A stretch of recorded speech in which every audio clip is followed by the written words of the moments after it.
আজকের খুতবা কোরআনে বারবার উল্লেখ করা হয়েছে এমন বিশেষ একজনের জন্য নিবেদিত, আর তিনি হলেন মরিয়ম সালামুন আলাইহা। আমি তার জীবনের কিছু বিষয় নিয়ে আলোকপাত করতে চাই যা আল্লাহ আজ্জা ওয়া জাল্লা কোরআনে তুলে ধরেছেন।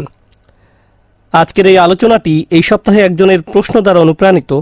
একজন আমার কাছে এসে বলল, বাল্যকাল থেকে আল্লাহ আজ্জা ওয়া জাল্লার সাথে তার গভীর সম্পর্ক ছিল। খুব অল্প বয়স থেকে সে আল্লাহর নিকট দোয়া করত, এমনকি কিশোরী বয়সেও তাহাজ্জুদ পড়ত। এমনকি কিশোরী বয়সেও যখনই সে আল্লাহর নিকট কিছু চাইতো, আল্লাহ তাকে তা দিত। এই ব্যক্তির আসলে খুব কঠিন এক জীবন ছিল। অল্প বয়সে বাবাকে হারান, কোনো ভাই নেই, এই বোন খুবই একাকিত্বের জীবন কাটিয়েছেন এবং সিদ্ধান্ত নিয়েছেন সত্যিকার অর্থে আল্লাহর উপর তাওয়াক্কুল করে থাকবেন। যখন সে এভাবে বড় হতে শুরু করলো, সে দেখতে লাগলো যখনই সে আল্লাহর কাছে কিছু চাইতো, আল্লাহ অলৌকিকভাবে তার সকল প্রার্থনার জবাব দিত। যখনই সে আল্লাহর কাছে কিছু চাইতো, আল্লাহ কখনো তার দুয়ার জবাব না দিয়ে থাকেননি। এভাবে সে আল্লাহর উপর নির্ভরতা এবং নৈকট্য বাড়িয়ে তোলে। যখনই তার কিছু দরকার হতো সে 2 রাকাত নামাজ পড়ে আল্লাহর কাছে তা চাইতো। তো তার আসলেই আল্লাহর সাথে খুব সুন্দর একটা কানেকশন ছিল। তাহলে এখানে প্রশ্ন কোথায়? প্রশ্ন আসে এই ব্যাপারটা থেকে যে সম্প্রতি তার জীবনে সে অপ্রত্যাশিত কিছু কঠিন সমস্যার মুখোমুখি হয়।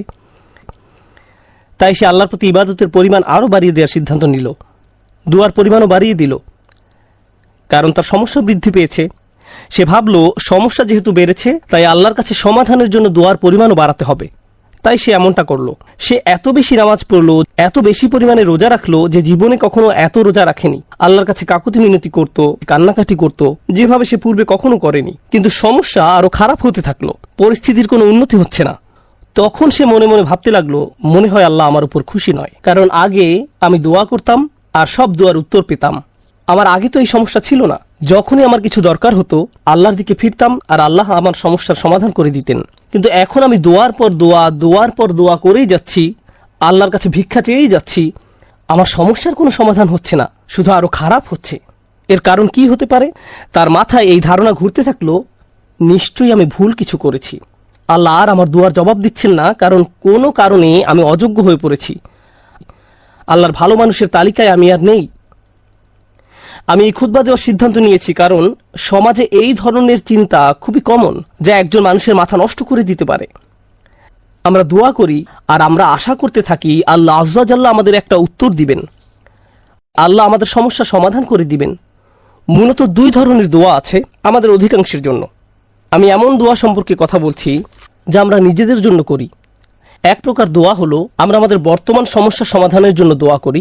আমাদের সমস্যা আছে, কিছু পরিস্থিতিতে আটকা পড়ে গেছি, আমরা চাই আল্লাহ আমাদের আরো খারাপ কোনো সমস্যায় পড়ে যাওয়া থেকে রক্ষা করুন, আমাদের ভালো যা আছে তা যেন তিনি রক্ষা করেন, ইত্যাদি। আর অবশ্যই আমরা আমাদের ভবিষ্যতের জন্য দোয়া করি, আমরা নিজেদের জন্য দোয়া করি, সন্তানদের জন্য দোয়া করি, এখন সবকিছু ভালো আছে, ইয়া আল্লাহ এভাবেই যেন থাকে। এই ধরনের দোয়াগুলো আমরা নিজেদের জন্য করে থাকি।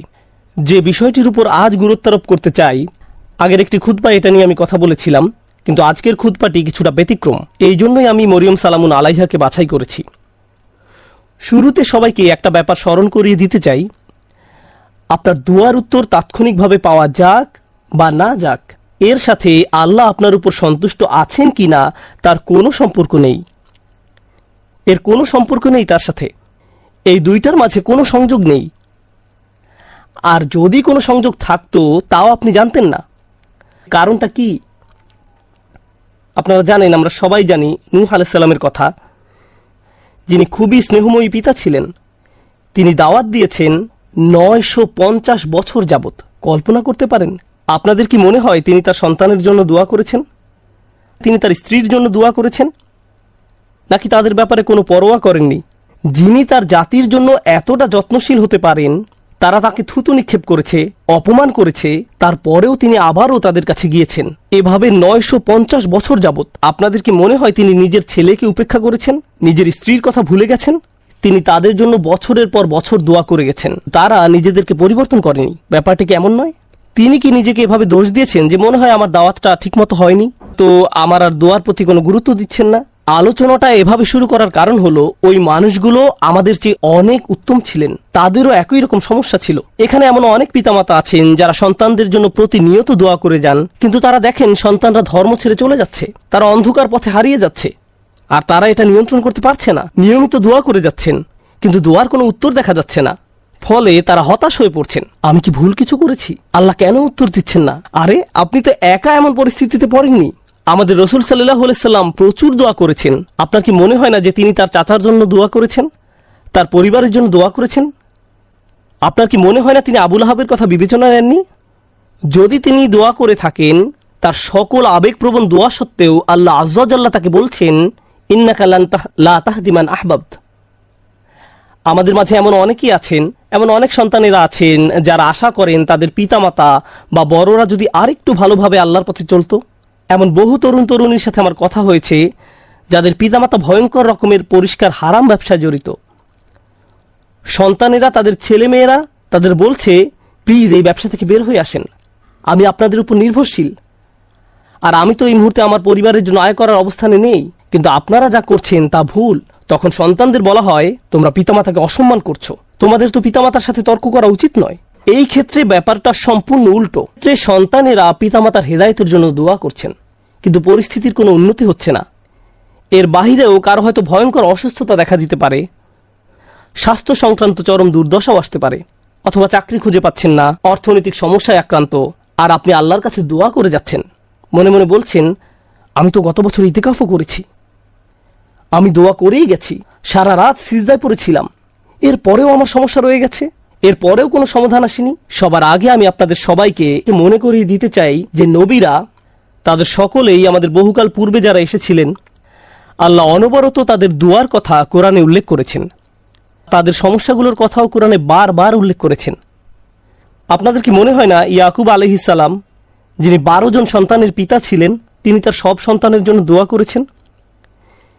বিশেষ করে ইউসুফ আলাইহিস সালামের জন্য, যখন তিনি ইউসুফকে হারিয়ে ফেলেন, আপনাদের কি মনে হয় না তিনি ইউসুফ আলাইহিস সালামের নিরাপত্তার জন্য দোয়া করেছেন, তিনি যেন তার সুন্দর সন্তানকে আবার দেখতে পান? আমরা জানি তিনি এত বেশি কেঁদেছিলেন যে দৃষ্টিশক্তি হারিয়ে ফেলেছিলেন, অবিয়াদ্দাত আইনাহু, এবং দুঃখে তার চক্ষুদয় সাদা হয়ে গেল। তার এত বছরের দোয়ার কোনো উত্তর পাওয়া গেল না, কিন্তু পরিশেষে উত্তর পাওয়া গেল। আপনাদের কি মনে হয় না যখন মুসা আলাইহিস সালামের মা নিজ ছেলেকে পানিতে ভাসিয়ে দেন, আর দেখতে পাচ্ছেন যে স্রোতের টানে বাক্সটি হারিয়ে যাচ্ছে, বাক্সটি যে কোনো সময় উল্টে যেতে পারে, আর কিভাবে জানেন যে বাক্সটি ওয়াটারপ্রুফ, পানি প্রবেশ করবে না? কিভাবে জানবেন যে এটি পাথরে আঘাত পেয়ে ভেঙে যাবে না? আপনি নদীতে ফেলে দিচ্ছেন একটি বাচ্চাকে, নদীতে। আপনাদের কি মনে হয় না যে মুসার মা আল্লাহর কাছে দোয়া করেছেন? এই দুই দোয়ার ক্ষেত্রে পার্থক্যটা লক্ষ্য করুন। মুসা আলাইহিস সালামের মায়ের ক্ষেত্রে তিনি আল্লাহর কাছে দোয়া করেন, তিনি তার ছেলের সাথে আবার একত্রিত হন ঠিক কয়েক ঘন্টা পর। বাচ্চার পরবর্তী খাওয়ার সময় হওয়ার মধ্যেই সে আবার তার মায়ের দেখা পায়। আর অন্যদিকে ইউসুফ আলাইহিস সালামের ক্ষেত্রে তিনি তার পিতার নিকট থেকে বিচ্ছিন্ন হয়ে পড়েন, কিন্তু বহু বছর যাবৎ তিনি তার পিতার দেখা পাননি, অনেক অনেক বছর যাবৎ। আমরা জীবনে সমস্যার মুখোমুখি হব, আর আল্লাহর কাছে দোয়া করার সাথে সাথেই আমাদের সমস্যার সমাধান হয়ে যাবে না। দোয়ার বাস্তবতা বোঝার চেষ্টা করুন। দোয়ার উদ্দেশ্য কি? আমরা প্রায়ই দোয়াকে তলাবের সাথে গুলিয়ে ফেলি। আরবিতে তলাব মানে কোনো কিছু তালাশ করা, কোনো কিছু দাবি করা, আর দোয়ার আক্ষরিক অর্থ হলো ডাকা, এটাই এর অর্থ। দাওতুকুম মানে আমি তোমাকে ডেকেছি, আমন্ত্রণ জানিয়েছি, এটা হলো দোয়া।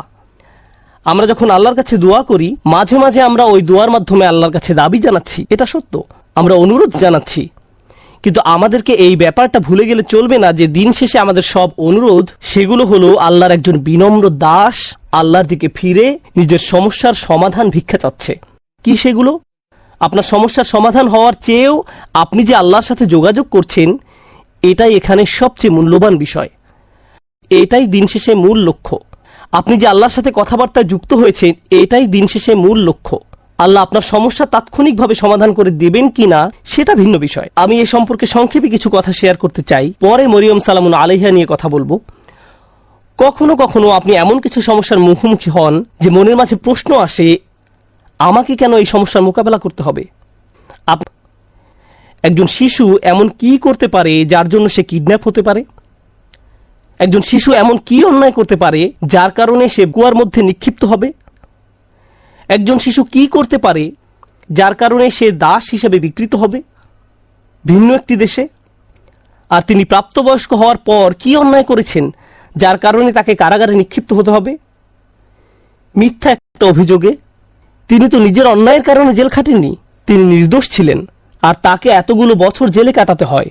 তাকে জীবনে এমন সব পরিস্থিতির ভেতর দিয়ে যেতে হয়, অন্য কারো এমন হলে বলতো, ভাই জীবন অন্যায্য, কি বা করার আছে, জীবন অন্যায্য। কিন্তু একজন বিশ্বাসীর ক্ষেত্রে কি হয়? সে শুধু বলে না যে জীবন অন্যায্য, সে বলে আল্লাহ অন্যায্য। নাউজুবিল্লাহ। আর আল্লাহ সূরা ইউসুফে বলছেন, আল্লাহু গালিবুন আলা আমরিহি, আল্লাহ তার সকল কাজের তত্ত্বাবধান করছেন।